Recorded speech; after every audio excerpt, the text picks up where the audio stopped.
দুঃখের সাথে জানাচ্ছি যে আমার মেয়ে কারিনা কায়সার আমরা ছেড়ে চলে গেছে। কয়েকদিন আগেও সামাজিক যোগাযোগ মাধ্যমে প্রাণবন্ত হাসি, নতুন কন্টেন্ট আর স্বপ্ন নিয়ে ব্যস্ত ছিলেন তরুণ কন্টেন্ট ক্রিয়েটর ও অভিনেত্রী কারিনা কায়সার। কিন্তু হঠাৎ এক অদৃশ্য ভাইরাল সংক্রমণ, লিভারের ভয়াবহ জটিলতা আর মৃত্যুর সঙ্গে লড়াই সবকিছু থামিয়ে দিল চিরতরে। লিভার সংক্রান্ত তীব্র জটিলতায় আক্রান্ত হয়ে ভারতের ক্রিশ্চিয়ান মেডিকেল কলেজ হাসপাতালে চিকিৎসাধীন অবস্থায় 15 মে শুক্রবার মারা যান কারিনা কায়সার। মৃত্যুর বিষয়টি নিশ্চিত করেছেন তার বাবা, বাংলাদেশের সাবেক জাতীয় ফুটবলার কায়সার হামিদ। তার মৃত্যুতে শোক জানিয়েছেন নির্মাতা, অভিনেতা, সহকর্মী এবং রাজনৈতিক ব্যক্তিত্বরাও। নির্মাতা মোস্তফা সরোয়ার ফারুকী এক আবেগঘন ফেসবুক পোস্টে লেখেন, বাংলাদেশ তোমাকে মনে রাখবে। তিনি কারিনার ব্যক্তিত্ব, রসবোধ এবং মানবিক অবস্থানের কথা স্মরণ করেন। একই সঙ্গে তিনি উল্লেখ করেন, জুলাই গণঅভ্যুত্থানের সময় কারিনার সক্রিয় ভূমিকা তাকে আলাদা পরিচিতি দিয়েছিল। তিনি এও লেখেন, আল্লাহ তোমাকে বেহেশত নসিব করুক কারিনা। এই পোস্টে যদি হাহা দেখো, জানবা কিছু লোক শুধু মানুষ হত্যার জন্য বিখ্যাত তা না, মৃত্যুতে উল্লাস করবার জন্য বিখ্যাত।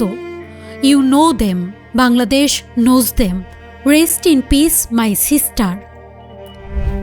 একইভাবে জাতীয় নাগরিক পার্টির মুখপাত্র আসিফ মাহমুদ সজীব ভুঁইয়া তার মৃত্যুকে ফ্যাসিবাদ বিরোধী আন্দোলন ও সাংস্কৃতিক প্রতিরোধের জন্য অপূরণীয় ক্ষতি বলে উল্লেখ করেছেন।